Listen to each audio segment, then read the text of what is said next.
Welcome to Podcast 83, a regular look at the news, stories, and trends related to Michigan's 83 counties from the Michigan Association of Counties. All right, good afternoon, everyone. Welcome to Podcast 83, the podcast put on by the Michigan Association of Counties. Today, we are joined by Matt Grossman, who is the director of the Institute for Public Policy and Social Research at Michigan State University, a good Spartan joining us on the podcast. Matt, welcome. Good to be with you. Yeah, so today we're going to talk a little bit about where we are at with redistricting. It's changed a lot in the past couple of years and continuing to be changing now as we move into this election year. So Matt's kind of an expert in elections. We've had him at our conferences, at some of our policy summits. So we thought we'd have Matt talk a little bit about where we're at with redistricting. Just give so Matt, why don't we just start out? Where were we with redistricting and kind of bring us up to date where we're at? We had obviously a new process this redistricting cycle with an independent commission that was composed of citizens randomly selected from those interested in participating to draw new maps for the House, Senate, and congressional districts. And those maps went into effect and were used for the 2022 elections. But there was still ongoing litigation, and most recently, federal courts struck down several districts in the Detroit area in the state House and state Senate maps, but not the congressional maps, for violating the Equal Protection Clause of the 14th Amendment by predominantly using race as a reason to draw those districts. So now the commission has been asked to go back and redraw those districts and anything else that is reasonably necessary surrounding those districts to get new House maps for use in the elections this year. The court decided that the commission did not have to yet redraw the Senate districts, but it will have to redraw those Senate districts before the next election as well.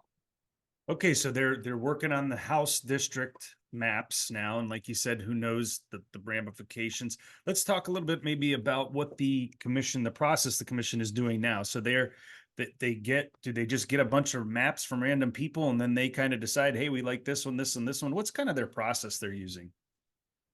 Well, the commission likes to draw maps directly themselves, and in fact, their lawyers advise them to get rid of any maps that were originated from outside sources because they couldn't vouch for the process that was used to draw those maps in the first place.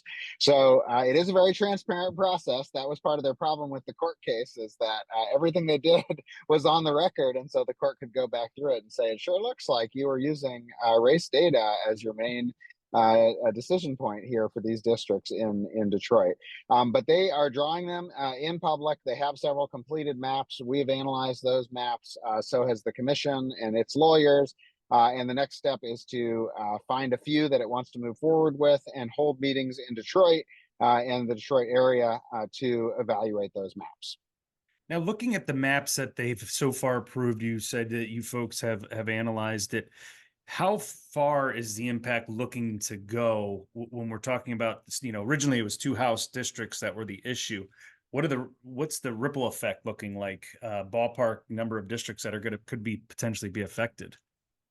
Well, there's 7 House districts that are directly affected, and then there's 2 that were in the middle of Detroit that only weren't included because the litigants moved out of those districts during the litigation. So at least those in the core of Detroit and its surrounding areas are going to be redrawn. And then there could be some changes to districts as far as 3 districts away in the maps that have been drawn so far, because obviously once you start mapping, you take some population from the surrounding districts and they might have to make it up elsewhere. But it's really going to be the Detroit area, and I would say the inner suburbs more than anything else that are going to be affected by this redrawing. As folks who've looked at the map know, the commission did really do a strange thing, drawing a bunch of 8-mile crossing districts going into and out of Detroit in order to try to maximize the number of districts that were about 35 to 45% African American, on the theory that that would increase African American representation. That theory didn't necessarily hold up in either the 2022 elections or in court, and so they're back to it. And what you're likely to see is more compact districts with some directly, mostly in Detroit, and then some directly, mostly outside of Detroit. And then I know you folks at IPSR submitted a map as well, correct? We did. We submitted a sample map. They used some of our sample maps to draw some maps, but they've now kind of gotten rid of those, again, on the theory that they want to have the whole process be transparent from the beginning as to how these maps were drawn. It's a bit of an oddity in that they've gone from kind of using race overwhelmingly to say we need to draw these districts 35 to 45% African American, to saying we don't want to pay any attention to race in the drawing of these districts. But they're moving towards a happy medium where, although they didn't use race in the first place, they are now using racial data to analyze those districts to make sure that they can elect African American preferred candidates. So when you guys were working on your map that you did internally, what was your process? How did you guys start looking at things to determine what you guys thought was the best map? We have John Aguia, who is an economist at MSU, who has been working on this for us and evaluating all of the maps along the way. Went about creating his own maps based on the submissions that people had made in the Detroit area. But honestly, it was just supposed to be a kind of a sample map, just to show this isn't that hard to do. It can be done. And mainly, the difference this time is that they aren't dealing with this advice from their previous lawyer that they really had to maximize these number of districts that were about 40% African American. And once you get rid of that, it's not that hard to draw districts, that match neighborhoods and cities in the area. And then, correct me if I'm wrong, but there are some new members on the redistricting commission as well, right? That weren't there the last time when the original maps were drawn. Correct. 3 members just resigned and were replaced. I'd say that's actually a positive part of the process. Is the 3 new members that were selected all said yes, and they started drawing right away. They didn't seem to be, too scared to get going, and they seem to be doing fine. And so what is the timeline that we're looking at for them to be completed with the process and be done with everything? Well, they're supposed to have maps available in early February, so they're likely to meet that deadline because they already have some maps available and they're just going to be picking between them. But then there's going to be a period of evaluation where they're going to hear from residents of the Detroit area, and that probably will take part or most of February, and then we'll hopefully be to some new maps. It could be extended if the courts are unhappy with the maps produced by the commission. They have selected 2 people, one to kind of more directly work with the commission, and then one to draw maps independently of the commission that can be there sort of as backups if the commission is unable to do its duty to the court's satisfaction. So if the commission doesn't come up with satisfactory maps, the courts will end up drawing the maps for them? Is that? It won't be the court's drawing, but the court's special masters will do the drawing, and they're both political scientists who I know, so they'll be involved in the process as well. Right.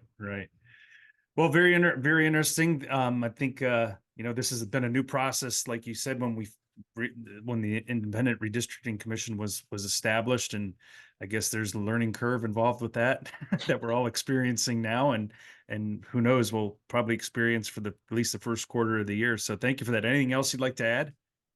Well, just that folks may know that obviously the new maps led to the statewide winner of getting more votes statewide, which was the Democratic Party in the last election, getting a majority in the legislature to match that statewide majority, almost exactly the statewide majority by about 1.5%. And we don't expect this redrawing to affect that.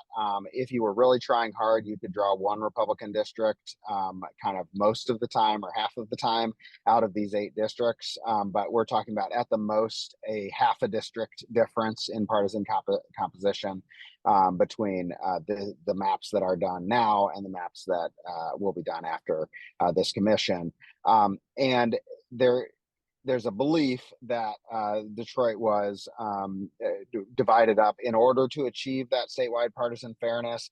That's not really true, and the court actually found that that's not what happened, that they were trying to achieve this very idiosyncratic theory about Black voter representation in Detroit, really not having much to do with the statewide partisan fairness metrics that they then went to afterwards. So the commission achieved statewide partisan fairness, or if you're on the Republican side, maps that were more beneficial to Democrats than the previous maps by doing things elsewhere in the state, mostly, rather than in the Detroit area. So these districts that were challenged really don't have a whole lot to do with this, with the statewide partisan fairness implications.